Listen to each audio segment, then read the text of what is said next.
हाँ, तो हम बात कर रहे थे डिफेंस की मैथमेटिक्स सब्जेक्ट की क्लास में क्वेश्चन डिस्कस कर रहे थे, है ना। तो क्वेश्चन डिस्कस करने से पहले कुछ बातें जरूरी है जो तुम्हें बतानी जरूरी है। वो ये कि देखिए, ये डेमो क्लासेस जो हम अब तक आपको YouTube के माध्यम से प्रोवाइड करा रहे हैं, इसके बाद जो भी क्लासेस होंगी वो आपको जो हमारा ग्रुप का जो एप्लीकेशन है उसी पर अवेलेबल होगी। और अगर इस ग्रुप का एप्लीकेशन जो है इसका लिंक देखना है तो डिस्क्रिप्शन में जाके आप इसके लिंक पर देख भी सकते हैं, ठीक है। और एप्लीकेशन जो होगा उसको अपन प्ले स्टोर से डाउनलोड भी कर सकते हैं, BRM एजुकेशन ग्रुप। आगे की सारी क्लासेस आपको इस ग्रुप में प्रोवाइड कराई जाएंगी, ठीक है। चलिए हम क्वेश्चन की बात कर लेते हैं। देखिए, कल हमने बात की थी, जब क्वेश्चन की बात की थी तो उनमें सबसे पहले हमने देखा था कि समुच्चय से संबंधित जो डेटाज है वो डेटाज क्या क्या थे, क्या क्या प्रॉपर्टीज थी, कैसे हमने समुच्चय पर संक्रियाओं को परिभाषित किया था और किस प्रकार उन सब का उपयोग, जैसे अवयव की संख्या का उपयोग किस प्रकार करना है, ठीक है। और उन जो संक्रिया है उनके गुणधर्म क्या क्या होंगे। अवयवों की संख्या के रूप में हमने देखा कि किस प्रकार के समुच्चय हो सकते हैं, समुच्चय की परिभाषा क्या थी, समुच्चय को प्रदर्शित करने के तरीके क्या थे, ठीक है। तो उन सब का हमें उपयोग कर लेना है। चलिए आज हम नेक्स्ट क्वेश्चन की बात करते हैं, ठीक है। नेक्स्ट क्वेश्चन हमारा है, यदि A B C तीन समुच्चय है, देखिए ध्यान दीजिए, A B और C तीन समुच्चय दिए गए हैं, तीन समुच्चयों के मध्य संबंध है, तब A minus B union C क्या होगा। तो सबसे पहले ये देखिए, ये माइनस यानी कि अंतर समुच्चय जो था, कौन सा था, अंतर समुच्चय। तो सबसे पहले तो हम बात करते हैं कि अंतर समुच्चय वास्तव में क्या करता है। देखिए, याद दोनों क्वेश्चन के साथ साथ तुम्हें इस टॉपिक के बारे में भी बताऊंगा, तो तुम्हें ये भी याद रखने की आवश्यकता है। अंतर समुच्चय जब भी हम लिखते हैं तो इसका मतलब होता है कि एक ही समुच्चयों से, एक ही अवयवों से ही होता है ना। लेकिन उसमें याद रखना B के अवयव हटा दिए जाते हैं। कौन से अवयव हटा दिए जाते हैं, जो A और B दोनों में कॉमन हो, है ना, यही बताया था ना। और फिर इसको दूसरे रूप में कहें तो ऐसा भी कह सकते हैं कि A माइनस B A के वे अवयव जो B में नहीं है, ठीक है। तो इस प्रकार अगर बात करें तो प्रॉपर्टी क्या बनेगी, A minus B union C है, तो इसकी प्रॉपर्टी होगी, ध्यान दीजिए, क्योंकि ये बंटनता का नियम है, किसका है, बंटनता का है। A के साथ माइनस करना है तो A के साथ माइनस B आ जाएगा, और जब माइनस है तो घटाया जाए तो हमेशा याद रखिए यूनियन हमेशा किस में चेंज हो जाता है, इंटरसेक्शन, किसमें, इंटरसेक्शन में। और अगली बार A में से किसको घटाया जाएगा, C में से। तो देखिए कौन सा ऑप्शन इसमें से सही होगा, क्या पहला सही है, A minus B union A minus C, नहीं, यूनियन नहीं रहेगा। जब भी माइनस याद रखिए आगे माइनस हो तो यूनियन हमेशा इंटरसेक्शन में चेंज होता है और इंटरसेक्शन सदैव यूनियन में चेंज हो जाता है, ठीक है। तो ये तो गलत हो गया, ये भी गलत है, ये भी गलत है, ठीक है, ये भी गलत है, और साथ में ये एक ऑप्शन बचा जो देख सकते हो बिल्कुल सही ऑप्शन है ना। तो इस सवाल के लिए यदि ऐसा लिखा है A minus B union C, तो इसका आंसर क्या होगा, A minus B intersection A minus C। जबकि अगर यही समुच्चय इस रूप में दे दिया जाता A माइनस B इंटरसेक्शन थी, तो बताइए आंसर क्या होता, A माइनस B, और इंटरसेक्शन चेंज हो जाता किसमें, यूनियन में, और फिर हो जाता A माइनस C। तब आंसर कौन सा सही होता, A आंसर सही होता, ठीक है। तो याद रखिए, इस प्रकार इस क्वेश्चन को हमें सरल करने की आवश्यकता है, ठीक है। बस तुम्हें याद रखना इनकी परिभाषाओं में, परिभाषाएं क्या होंगी, कैसे होंगी, ठीक है। नेक्स्ट क्वेश्चन ध्यान दीजिए, नेक्स्ट क्वेश्चन क्या है, लिखा है यहाँ पे कि A B C तीन अरिक्त समुच्चय है। देखिए ये शब्द अक्सर तुम्हें देखने को मिलेगा, तो पहले तो इसी के बारे में क्लियर हो जाइए। अरिक्त का मतलब बार बार बता रहा हूँ, समुच्चयों पर जितनी भी संक्रियाएं लागू होंगी वो अरिक्त समुच्चयों पर ही होती है, क्योंकि रिक्त समुच्चय पर संक्रिया लागू करने का कोई औचित्य नहीं है ना। तो सबसे पहले अरिक्त के बारे में क्लियर हो जाइए, फिर बात आ जाती है कि A minus B union B minus A किसके बराबर होगा। अब पहले ये समझिए A माइनस B क्या होता है। अगर वेन डायग्राम बनाए तो वेन डायग्राम से समझना बहुत आसान होगा। वेन डायग्राम में ये तो A मान लो, ये क्या मान लो B, ठीक है, ये A है और ये क्या है B, और ये इसका यूनिवर्सल सेट है। यहाँ लिखा है A माइनस B, क्या लिखा है a minus B. a minus B मतलब क्या होता है केवल a, इसको हम क्या कह सकते हैं केवल a कह सकते हैं ना। अब केवल a कहाँ होगा जहां b नहीं होगा, तो मतलब इस भाग में होगा केवल, यही होगा ना। ये भाग है किसको प्रदर्शित करेगा a माइनस बी को, जबकि यहाँ पे क्या लिखा है b माइनस a, मतलब यहाँ पे क्या कह सकते हैं केवल b कह सकते हैं। और केवल b कौन सा भाग होगा ये भाग होगा, ठीक है। अब देखिए यहाँ पे हमें प्राप्त करना है कि ये जो इसका यूनियन लिया जाए, मतलब इन दोनों का यूनियन लिया जाए तो क्या होगा, इनमें से कौन सा आंसर सही रहने वाला है। तो देखिए जब इन दोनों का यूनियन हम लेते हैं तो केवल ये भाग ऐसा जो छूट जाता है ना, और ये संपूर्ण भाग जो है ये किसके द्वारा दिया जाता है ये वाला, इसको हम कहते हैं ए यूनियन बी के द्वारा। किसके द्वारा ए यूनियन बी, मतलब ए और बी का सम्मिलन संघ, और उसमें से ये भाग छूट गया तो इसको हटा देना है। और हटाने के लिए कौन सा चिन्ह लेते हैं माइनस, मतलब अंतर समुच्चय लेते हैं, और माइनस किसको कर देना है ए इंटरसेक्शन बी को कर देना है। तो बताइए राइट आंसर कौन सा होगा A union B minus A intersection B, तो ये इसका राइट आंसर है, ठीक है। इस पर आधारित अगर कोई भी सवाल आते हैं तो सबसे पहले तुम्हें यही पूछ सकता है कि ये समुच्चय किसके द्वारा प्रदर्शित होगा, तो उसमें ऑप्शन हो सकता है कि a माइनस बी किसके बराबर होगा, a यूनियन b के बराबर, b के बराबर, केवल a के बराबर, और या फिर a के बराबर। तो बताइए इनमें राइट आंसर कौन सा होगा केवल a के बराबर होगा, ठीक है। इस प्रकार भी क्वेश्चन आ सकते हैं, ठीक है। तो ये हमें याद रखने की आवश्यकता है, ध्यान दीजिए। इसका नेक्स्ट क्वेश्चन क्या होगा वो हमें देखने की आवश्यकता है। ध्यान दीजिए क्या क्वेश्चन दिया गया है, यदि a जिसके अवयव क्या क्या है ए बी है, b है जिसके अवयव क्या क्या है सी डी है, और c जिसके अवयव क्या क्या है डी ई है, तो एक समुच्चय दिया गया है। ये एक समुच्चय ही है, लेकिन ये समुच्चय थोड़ा सामान्य समुच्चय से अलग है। क्यों अलग है, क्योंकि यहाँ पे जो अवयव दिए गए वो क्रमित युग्म के रूप में दिए गए। किस रूप में है क्रमित युग्म के रूप में, और क्रमित युग्म के रूप में अवयव कब आते हैं जब कार्तीय गुणन किया गया होगा। क्या किया गया होगा कार्तीय गुणन, कार्तीय गुणन किया गया होगा। अब ध्यान दीजिए कार्तीय गुणन किसका किसके साथ हो, देखिए ध्यान दीजिए क्रमित युग्म आ गया तो हमने दिमाग लगाया कि क्या होना है कार्तीय गुणन होना है, जिसके लिए गुणा का चिन्ह का उपयोग होगा। तो मतलब ये आंसर तो अपने आप ही गलत हो गए, ये दो तो दिख गया ना, तो बचे दो। अब या तो ये सही है या फिर ये सही। उसके लिए ध्यान दीजिए थोड़ा सा दिमाग लगाइए, पहले जो अवयव आ रहा है किसका आ रहा है कि कह यानी कि क्रमित युग्म है, तो मैंने तुम्हें बताया भी था कार्तीय गुणन यदि है तो उसके सदैव किस रूप में होता है एक्स वाई के रूप में, सच दैट एक्स का जो मान है वो ए से आना चाहिए और वाई का जो मान है वो बी से आना चाहिए, पता है ना। तो सबसे पहले ए से जब मान आएगा तो पहला मान ए से आने वाला है, तो देखिए ए ए ए बी बी बी, मतलब पहले ए है और फिर बी है, ये कहां से आएंगे ए से, तो मतलब ए का कार्तीय गुणन होना है। किससे हुआ है C D E, C D E. अब बताइए यहां तो लिखे हैं सी डी और यहां लिखे हैं डी ई। अब सी डी और डी ई से सी डी ई एक साथ कब आ सकते हैं, जब हम क्या करेंगे बी का यूनियन लेंगे किसके साथ सी के साथ, ताकि हम देख पा रहे हैं कि यहाँ के अवयव क्या क्या हो जाएंगे सी डी और ई हो जाएंगे। अगर इंटरसेक्शन लेते तो केवल क्या आ जाता डी आ जाता, तो यानी कि ए का अवयव डी के साथ बी का अवयव डी के साथ होना, जबकि यहाँ तो ए का सी के साथ भी है डी के साथ भी है ई के साथ भी है ना, और बी का अवयव भी बी का जो संबंध है वो भी सी के साथ है डी के साथ है और ई के साथ है। तो बताइए कार्तीय गुणन इसका किससे किससे होने वाला है बी यूनियन सी से। बताइए राइट आंसर कौन सा होगा, इसमें सी इज द राइट आंसर। आप इसको टिक कर सकते हो, ठीक है। तो ये हमें याद रखने की आवश्यकता है कि सवाल यदि क्रमित युग्म के रूप में दिया जाए तो हमें याद रखना है कि क्रॉस का चिन्ह तो आएगा ही। किसका चिन्ह का उपयोग होगा यहाँ पे क्रॉस का। चलिए नेक्स्ट क्वेश्चन की बात करें, समुच्चय निर्माण विधि। देखिए बात कर ली, यहाँ पे मैंने बताया भी था कि यहाँ पे समुच्चय को प्रदर्शित करने के लिए कितनी विधियों की आवश्यकता होती है, एक होती है रोस्टर विधि और एक होती है समुच्चय निर्माण विधि, है ना। यहाँ बात की है समुच्चय निर्माण विधि से या गुण विधि, इसको और किस नाम से जानते हैं गुण विधि के नाम से भी जानते हैं। इसमें रिक्त समुच्चय किसके द्वारा प्रदर्शित किया जाता है, तो समुच्चय निर्माण विधि है, तो याद रखिए समुच्चय निर्माण विधि को प्रदर्शित करने का तरीका ये वाला रहने वाला है, यानी कि एक्स इज सच दैट, यहाँ भी एक्स इज सच दैट। ये तो समुच्चय को निरूपण का तरीका है, ये भी और ये भी। तो ये समुच्चय निर्माण विधि नहीं, ये तो है रोस्टर विधि। कौन सी विधि है रोस्टर रूप।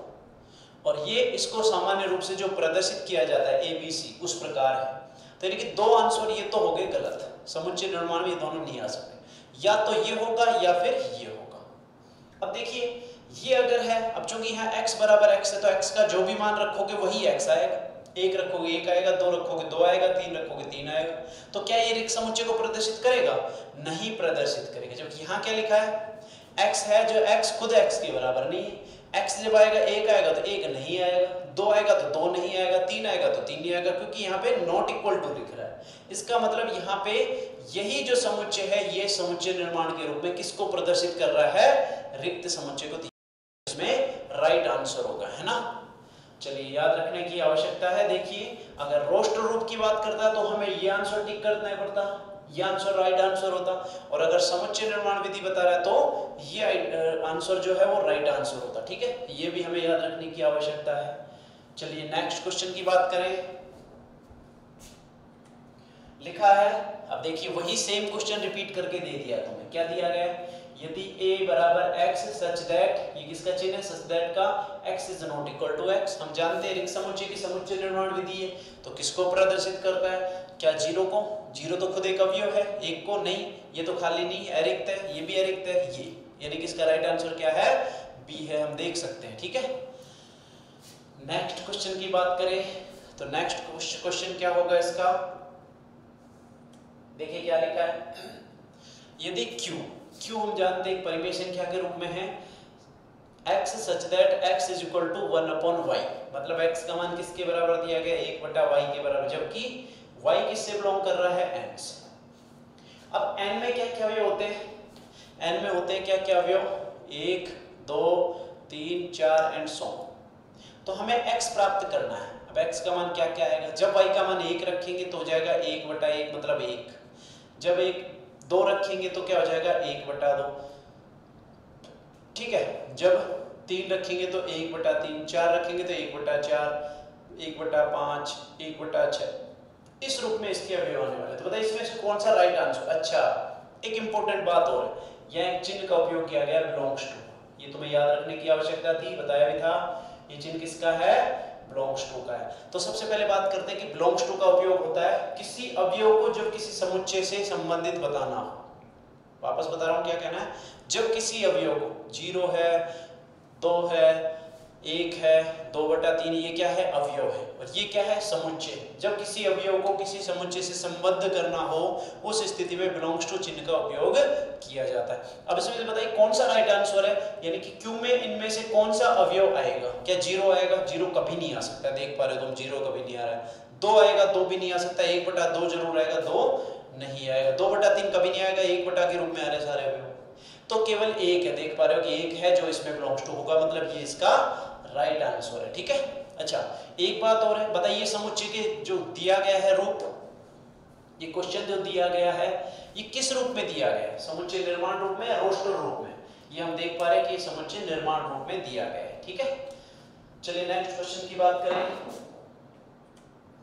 ध्यान दीजिए क्या लिखा है, निम्न में से कौन सा समुच्चय अन्य सभी का उपसमुच्चय होगा? अब सबसे पहले बात करते हैं कि मतलब वो सबसे छोटा होगा। उपसमुच्चय तो याद रखिए किसी समुच्चय से छोटा ही होता है। एक ऐसा उपसमुच्चय जो सबका उपसमुच्चय होता है, कौन सा है? 1 2 3 4 मतलब प्राकृत संख्या सबका होता है? नहीं होता है। क्यों? अगर मैं समुच्चय मान लो यही ले लूं 1 2 3 4, तो बताइए ये जो है क्या इसका उपसमुच्चय हो सकता है? नहीं हो सकता है। ये भी नहीं होगा क्योंकि 0 क्या पता किसी में शामिल नहीं हो, ये भी नहीं होगा क्या पता 1 किसी में शामिल है, लेकिन 5 ये किसके द्वारा दिया गया है? 5 के बारे में हम जानते हैं 5 सदैव किसी भी समुच्चय का उपसमुच्चय होता है। तो ये हमें याद रखने की आवश्यकता है कि रिक्त समुच्चय सदैव किसी समुच्चय का उपसमुच्चय होता है, याद रखने की आवश्यकता है। नेक्स्ट क्वेश्चन क्या लिखा है पढ़िए। S एक समुच्चय दिया गया है और इस समुच्चय के अवयव है 0 1 5 4 7, मतलब बताइए कुल अवयव कितने? अब एक चीज बताइए, इसमें क्रम इधर उधर लिखा हुआ है, मतलब आगे पीछे अवयव लिखे हुए हैं, तो इससे कोई फर्क पड़ता है क्या? ये मैंने तुम्हें बता रखा है, ऐसा करने से समुच्चय पर कोई प्रभाव नहीं पड़ता है, मतलब समुच्चय में अवयवों का क्रम इधर उधर किया जा सकता है, क्रम का कोई महत्व नहीं, लेकिन क्रमिक युग्म में उसका महत्व जरूर है, ये तुम्हें याद रखने की आवश्यकता है। क्लियर? तो इसकी बात करें तो बताइए क्या क्या होगा। एस में कुल अवयव कितने हैं, number of element in S बराबर 1 2 3 4 और 5 इसके अवयव है। तब लिखा है तब एस के सभी उपसमुच्चयों की संख्या क्या होगी, और सभी उपसमुच्चयों की संख्या तो उपसमुच्चों की कुल संख्या मैंने तुम्हें बताया था 2 की पावर n मतलब 2 की पावर 5 मतलब कितना 32। तो बताइए इसका राइट आंसर क्या होगा 32 इसका राइट आंसर होगा। ये इसमें टिक करने की आवश्यकता है। ठीक है, नेक्स्ट क्वेश्चन पढ़िए 1 2 3 4 और इसके अरिक्त एक शब्द लिख दिया गया अरिक्त। तो सबसे पहले बात करें इसमें कुल अवयवों की संख्या कितनी, मान लो ये समुच्चय ए है तो इसके कुल अवयवों की संख्या कितनी है 4 है, 1 2 3 4 है ना। और इसके कुल उपसमुच्चयों की संख्या कितनी होती है 2 की पावर 4 मतलब 16 होगी।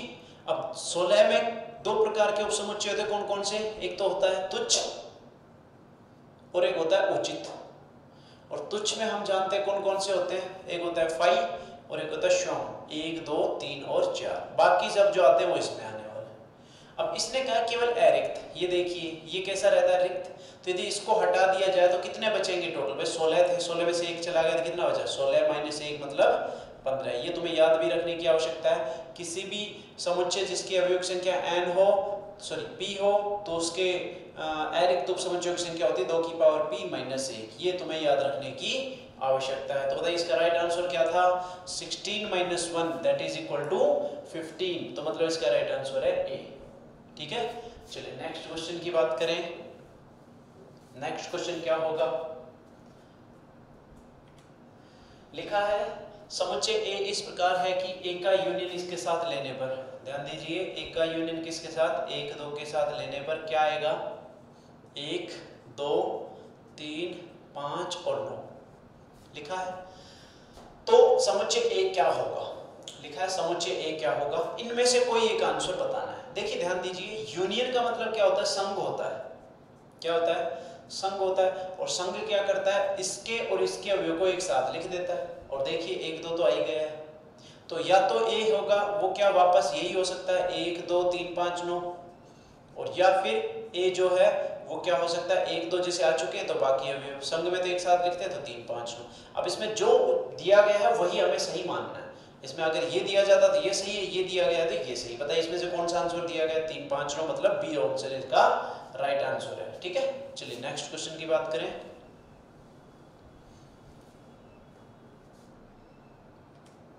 लिखा है इंपॉर्टेंट क्वेश्चन है, याद रखने की आवश्यकता है। कुछ ऐसे क्वेश्चन इंपॉर्टेंट है जिनको याद रखने की आवश्यकता है कि वास्तव में संबंध क्या होगा। दिया गया ए इंटरसेक्शन बी बराबर बी। अब बात आ गई यहाँ पे इंटरसेक्शन की, ये किसको बताता है सर्वनिष्ठ को। किसको बताता है सर्वनिष्ठ। और हम इसका मतलब समझते हैं जो कॉमन आ जाए। और कॉमन में क्या होता है कि अवयव संख्या बढ़ती है घटती है। देखिए दो चीजें बता रहा हूं मैं यहाँ पे, यूनियन है तो इसमें हम जानते हैं ये क्या करता है संघ का काम करता है। संघ का मतलब है जो अवयव को एक साथ लिखता है। और जब एक साथ लिखते हैं तो अवयव बढ़ते हैं, हमेशा अवयवों की संख्या बढ़ेगी, अवयवों की संख्या बढ़ती है, जबकि इस स्थिति में अवयवों की संख्या घटती है। तो ये तो फिक्स है कि इसमें अवयव की संख्या घटेगी। अब घटेगी तो उसके बाद देखो कि ये वापस किसके बराबर आएगा बी के बराबर। और इसका मतलब ये हुआ जब ए के और बी के अवयव कॉमन लिए गए तो वो वापस बी के बराबर आया। तो इनमें कौन बड़ा है कौन छोटा है, तुमने अभी देखा इसमें अवयव की संख्या क्या होती है घटती है, तो घटेगी इसका मतलब किसमें अवयव कम होंगे किसमें ज्यादा होंगे। तो इसके द्वारा जो प्राप्त होता है वही समुच्चय आता है जिसमें अवयव की संख्या कम होती है। तो हम लिख सकते हैं ए इंटरसेक्शन बी से वही समुच्चय प्राप्त होता है जिसमें अवयव की संख्या कम होती है।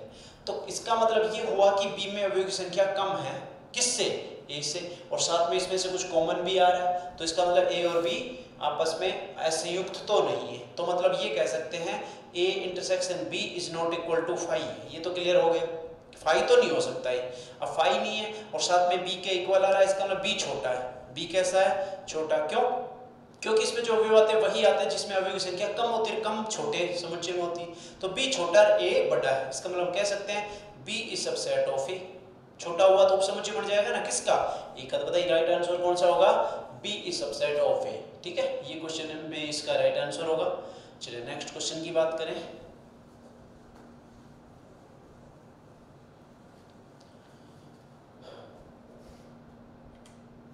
यदि ए और बी दो समुच्चय है, ध्यान दीजिए क्या लिखा है, यदि ए और बी दो समुच्चय है जिसके लिए ए यूनियन बी बराबर ए इंटरसेक्शन बी, अभी थोड़ी देर पहले ही बात की थी, ए यूनियन बी अवयव की संख्या क्या होती है, बढ़ती है, ठीक है, और ए इंटरसेक्शन बी में अवयव की संख्या घटती है। तो मतलब इसमें क्या होगा, समुच्चय होगा छोटा बढ़ेगा, इसमें बड़ा बढ़ेगा, और ये कह रहा है कि दोनों बराबर है। ये स्थिति केवल और केवल तब सत्य है जब, ध्यान दीजिए, A union B is equal to A intersection B, ये कब तभी सत्य होगा जब ए बराबर बी होगा, अन्यथा कोई भी स्थिति ऐसी नहीं है जिसके लिए कोई लागू हो सकता है, ठीक है। तो इसमें कौन सा आंसर सही होगा, इसमें सी आंसर राइट आंसर होगा, ठीक है। नेक्स्ट क्वेश्चन,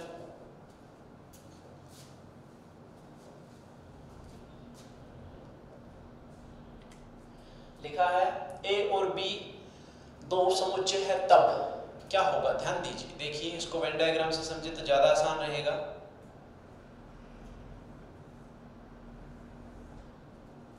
ए है बी है, तुम जानते हो ये पूरा भाग, ये तो किसको बताता है, ए यूनियन बी को, मतलब ये कंप्लीट भाग तो किसको बताता है, ए यूनियन बी को, जबकि ये किसको बताता है, ए इंटरसेक्शन बी को। तो ध्यान दीजिए ए इंटरसेक्शन बी भी किस में आ रहा है, इस बड़े बड़े भाग में आ रहा है, तो बताइए क्या कह सकते हैं, ए इंटरसेक्शन बी छोटा है किससे, ए यूनियन बी से, देखने भी पता चल रहा है, तो इस सबसेट और इक्वल टू वाली कंडीशन बन सकती है। तो मतलब कौन सा ऑप्शन इसमें सही होगा, क्या ये आंसर सही होगा, नहीं, क्यों, क्योंकि ए इंटरसेक्शन बी बराबर ए यूनियन बी तभी होता है जब ए बराबर बी हो, ऐसा तो कोई नहीं दिया गया, दो अलग अलग समुच्चय दिए गए।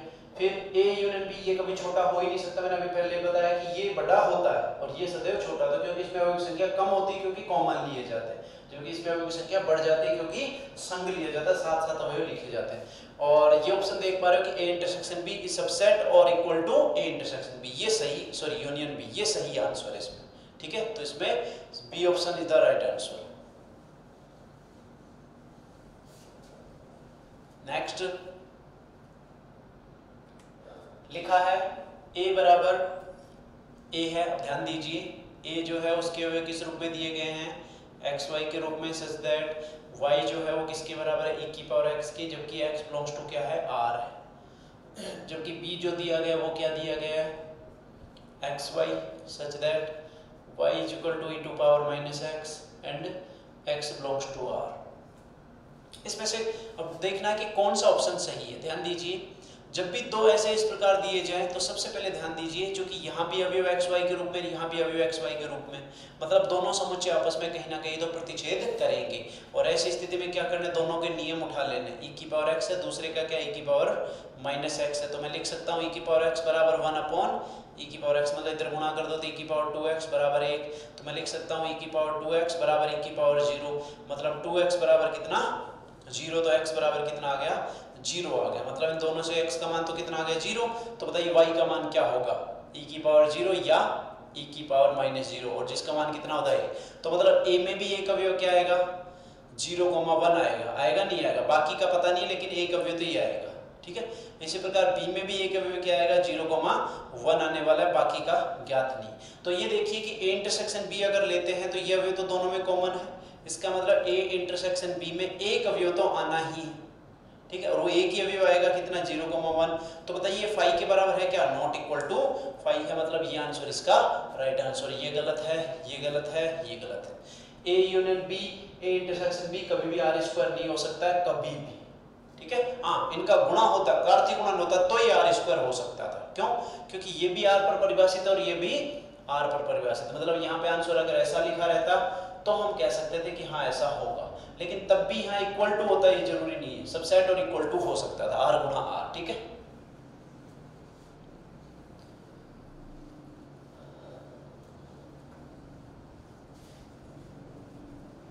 नेक्स्ट क्वेश्चन लिखा है, बड़ा आसान क्वेश्चन है, कोई दिक्कत नहीं है, इसके अवयव है दिए गए, बी के अवयव दिए गए, सी के अवयव दिए गए, तो भाई ये निकालना है, तो इसमें कोई दिक्कत थोड़ी नहीं है, पहले इंटरसेक्शन बी निकाल लो, फिर इंटरसेक्शन सी निकाल लो, उनका क्या ले लो, यूनियन, या फिर इसमें बंडल नियम से ऐसा भी लिख सकते हैं, इंटरसेक्शन बी यूनियन सी, तो बी और सी का यूनियन ले लो और उसमें एक इंटरसेक्शन ले लो, आसान क्वेश्चन है, कोई दिक्कत नहीं है, कर सकते हो ना, चेक कीजिए, बी यूनियन सी क्या आएगा, इन दोनों का यूनियन, ध्यान दीजिए, 3 आएगा, 4 आएगा, 5 आएगा, 6 आएगा, 10 आएगा, 12 आएगा और 14 आएगा, ये आएगा।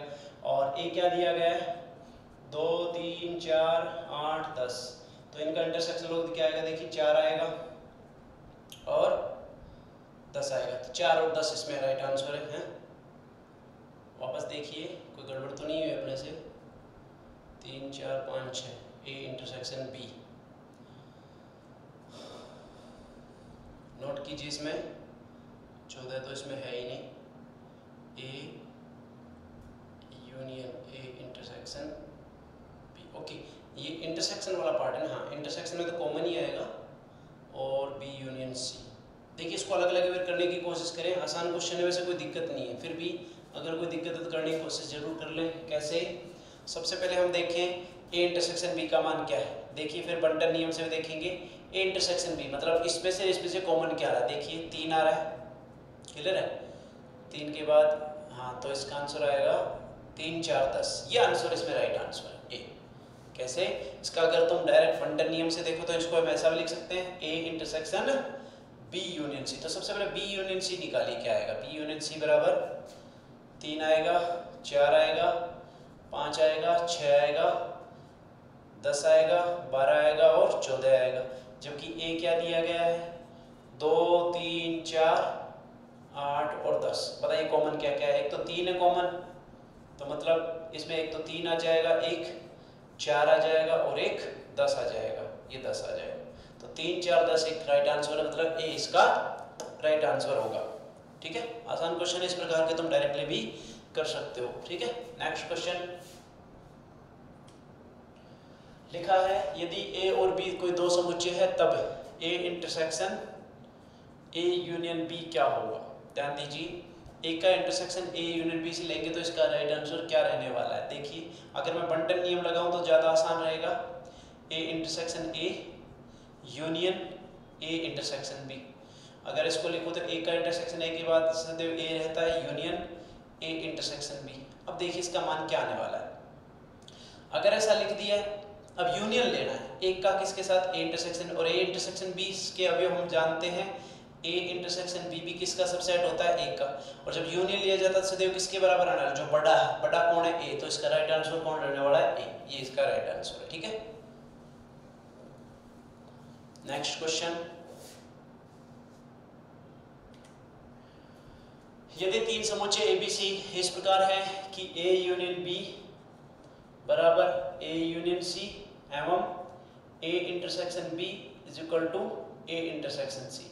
ध्यान दीजिए, यूनियन जब लेंगे तो इसके लिए क्या कंडीशन है कि जब यूनियन होगा तो वो हमेशा बी से बड़ा होगा। तो कहें तो इसके लिए डायरेक्टली वैसे देख भी सकते हो कि ये दोनों कब संभव है, दोनों एक साथ तब संभव है जब बी और सी किसके बराबर हो, एक दूसरे के बराबर हो। डायरेक्ट भी हम कह सकते हैं, मतलब इसमें राइट आंसर क्या होगा, B is equal to C, B answer is the right answer. ठीक है, ये डायरेक्टली कह सकते हो इसमें। नेक्स्ट क्वेश्चन,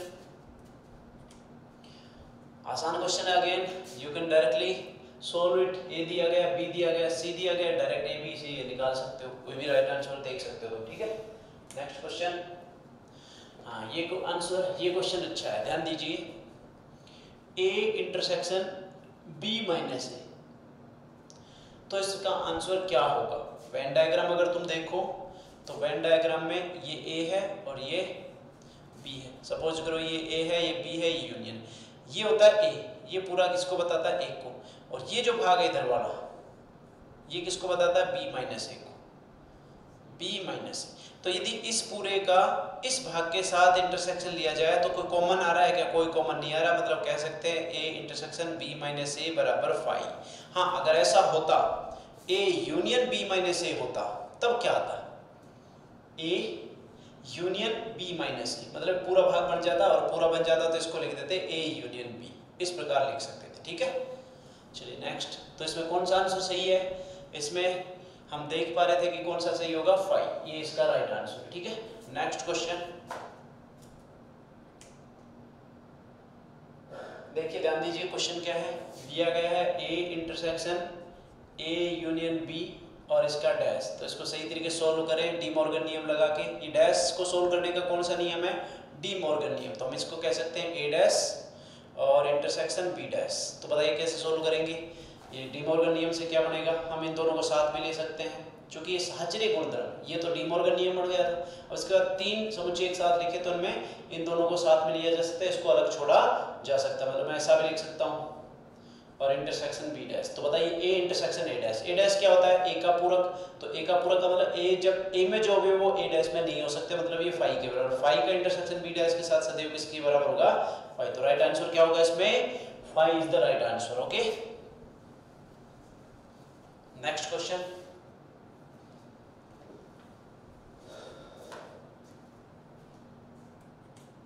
लिखा है U दिया गया है, A दिया गया है, B दिया गया है और A इंटरसेक्शन B डैश तुम्हें ज्ञात करना। बड़ा आसान है, कोई दिक्कत नहीं। पहले B डैश ज्ञात कर लो। B डैश कैसे ज्ञात करोगे, U माइनस B, मतलब ये आ जाएगा 1 2 3 4 5 8 9 और 10, ठीक है।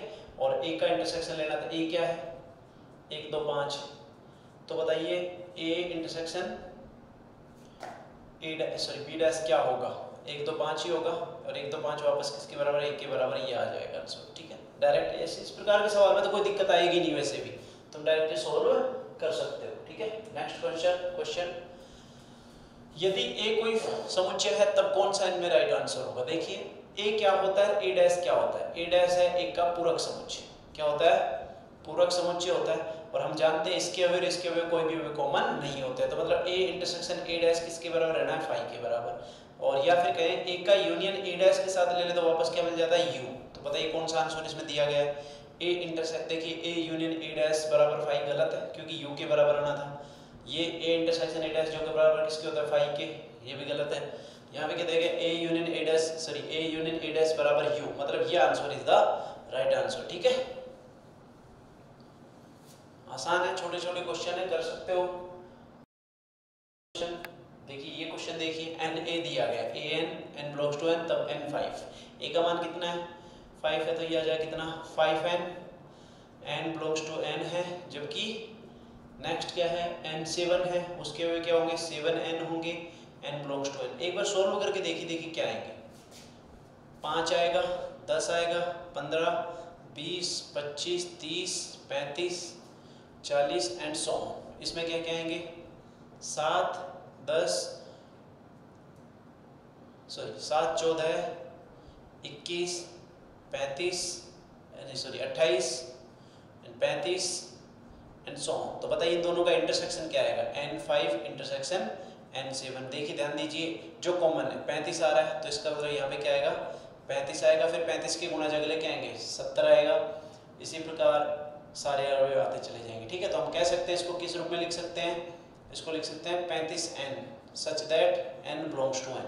तो इसको हम किसके द्वारा लिख सकते हैं, N35 के द्वारा, N35। तो बताइए राइट आंसर क्या होगा इसका, N35, ये इसका C answer is the right answer, ठीक है।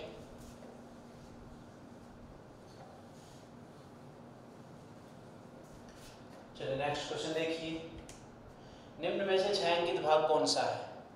छायांकित भाग देखिए इसमें दिखाया नहीं गया है, चलिए वैसे इस क्वेश्चन को बाद में डिस्कस करेंगे क्योंकि यहाँ पे छायांकित भाग हमें दिखाया नहीं गया। चलो एक बार दिखा देता हूँ कौन सा क्या दिया गया। देखिए निम्न में छायांकित भाग है A B यूनियन C, ये वाला भाग दिखाया गया है, ये वाला भाग इसमें छायांकित भाग है।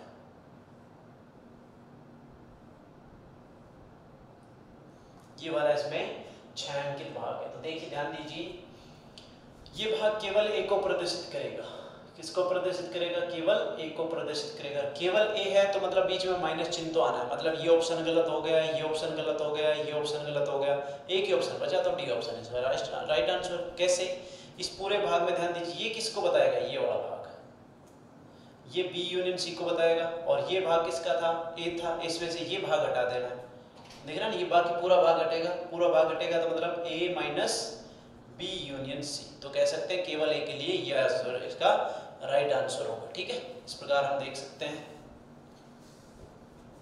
नेक्स्ट क्वेश्चन,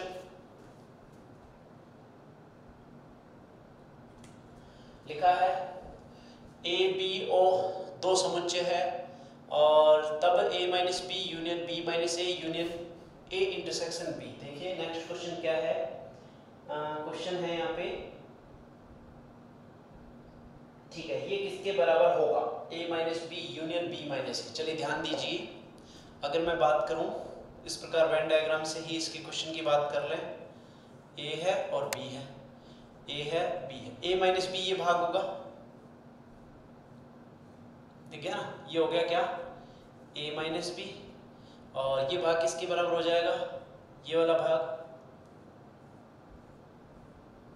ये भाग किसके बराबर हो जाएगा? b माइनस ए। और फिर बात करें a इंटरसेक्शन b, तो ये बीच का भाग क्या है? a intersection b। और ये कह रहा है कि तीनों का संग ले लिया जाए। देखिए यूनियन संग लेने पर क्या होगा? संग लेने पर यानी कि इसके भी जुड़ जाएंगे, इसके भी जुड़ जाएंगे, और इसके सारा मिलके क्या बन जाएगा वापस? बताइए, ये वापस क्या बन गया? a union b। तो बताइए इसका राइट आंसर क्या होगा? a union b is the right answer, जो ऑप्शन ए में दिया गया है। ठीक है, चलिए नेक्स्ट क्वेश्चन की बात करें, ध्यान दीजिए।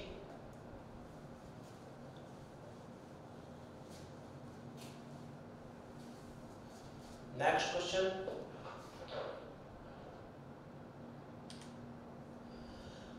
दिया गया है यदि a और b दो समुच्चय हैं तब a यूनियन b का dash union a dash intersection b किसके बराबर होगा? चलिए पहले देखते हैं ये क्या होगा। तो पहले वेन डायग्राम बना लो, ये भाग है और ये भाग है, ये तो a है और ये b है, ठीक है। और यहां लिखा है a यूनियन b का डैश, और इसको मैं क्या लिख सकता हूं? इसको मैं लिख सकता हूं a dash intersection b dash, ठीक है।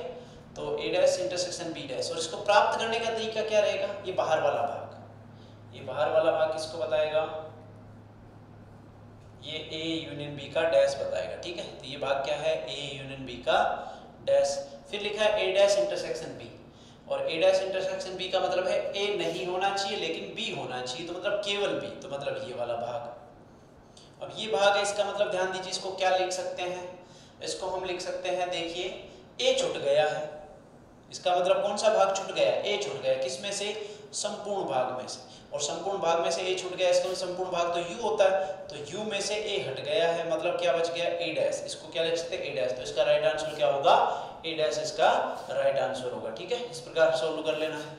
नेक्स्ट क्वेश्चन, नेक्स्ट क्वेश्चन की बात करें, लिखा है a union B sorry a minus B union b minus C union c minus a। चलिए इसका वेन डायग्राम अगर समझे तो आसान रहेगा। वेन डायग्राम में आसानी से डायरेक्ट समुच्चय ही दिखाते हैं, समुच्चय इस रूप में है, ठीक है, इस रूप में समुच्चय है।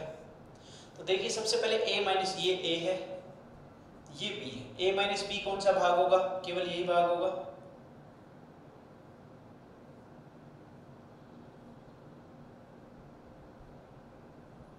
ये a माइनस बी भाग है।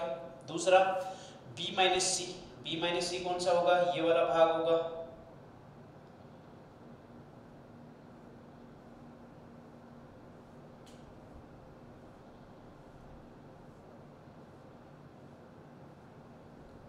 ठीक है, और फिर लिखा है c माइनस ए, और c माइनस ए देखें तो कौन सा भाग होगा? अच्छा इसमें एक मिनट, ठीक है, ये आ गया, और फिर आ जाएगा c माइनस ए मतलब ये वाला भाग होगा।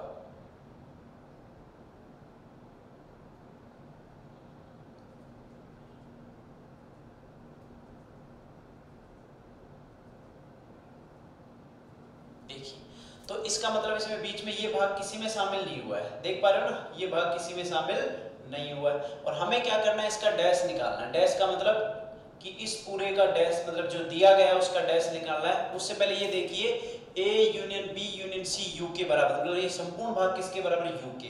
तो u में से ये जो भाग है, ये डैश लेना है, डैश का मतलब इसको घटा देना है। तो u में से जो दिया गया भाग उसको घटा देना है, a minus B union b minus C union c minus A, इसको घटा देना है। और घटाओगे तो मतलब a union b union c में से इस पूरे भाग को घटाओगे तो बताइए क्या बच गया? केवल ये भाग बच गया। इसको हम क्या लिख सकते हैं?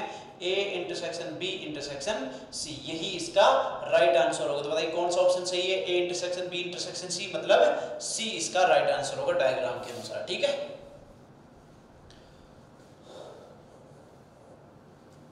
चलिए नेक्स्ट में देखें, लिखा है Na number of elements in A बराबर कितने हैं 3 हैं, number of elements in B में कितने हैं 6 हैं, और यहाँ पे दिया गया है A is subset equal to B है। तो बताइए कौन बड़ा है कौन छोटा है, ये तो छोटा है, ये तो समुच्चय, ये क्या है इसका बड़ा समुच्चय, और हमें पूछा गया ए यूनियन बी। तो हम जानते हैं कि जब ऐसी कंडीशन आ जाती है तो उसमें बड़ा समुच्चय आता है, ये बराबर किसके आने वाला है बी के, ठीक है। तो अवयव की संख्या क्या होगी, number of elements in A union B बराबर number of elements in B, और नंबर ऑफ बी कितने हैं 6, तो 6 इसका राइट आंसर होगा, ये वाला इसका राइट आंसर है, ठीक है।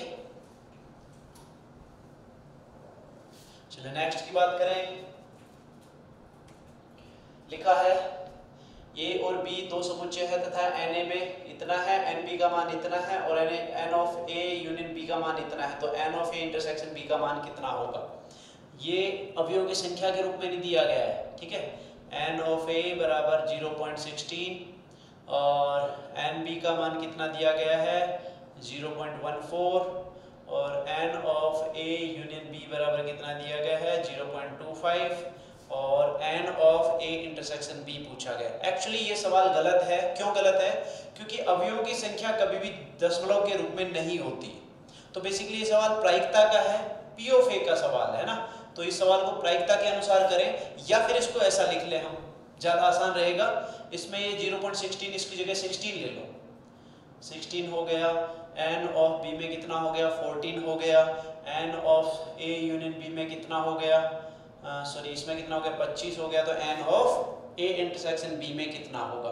तो फॉर्मूला क्या होता है, N of A union B बराबर N of A plus N of B minus N of A intersection B। मान रख दीजिए सबका, इसका मान कितना है 25 है, 25 बराबर 16 plus 14 minus N of A intersection B। तो बताइए कितना आ जाएगा, N of A intersection B का मान 16 और 14 कितने हो गए 30, 30 में से 25 गया तो 5, 5 इसका राइट आंसर है। तो ये आंसर सही नहीं है, इसमें 3 लिख देना है यहाँ पे, इसको हम 5 मान लें, ठीक है, और इसे 30 मान ले, इसे 5 मान ले, और इसे 50 मान ले। बताइए राइट आंसर कौन सा होगा, 5 इसका राइट आंसर होगा, ठीक है। ये इस प्रकार सवाल करना है, ठीक है। चलिए नेक्स्ट क्वेश्चन की बात करें। चलिए आज के लिए इतने ही क्वेश्चन काफी है, बाकी के क्वेश्चन हम कल डिस्कस करेंगे जो इसी पर आधारित होंगे, समुच्चय के अवयवों की संख्या के रूप में। और कोशिश करना कि जो मैंने पढ़ाया है उसको अच्छे से पढ़ो, कोई डाउट हो तो तुम मुझसे पूछ सकते हो, ठीक है। धन्यवाद।